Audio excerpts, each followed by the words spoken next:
Guys, for our first lesson in geometric optics, we'll be talking about diffraction and polarization. So diffraction is an example of light as a wave.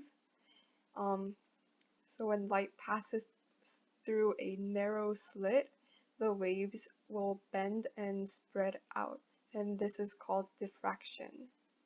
And diffraction patterns produce a strong central light fringe.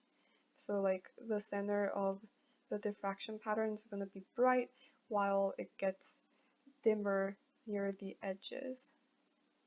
And diffraction is due to the interference between the separated out light waves after they pass through the slit.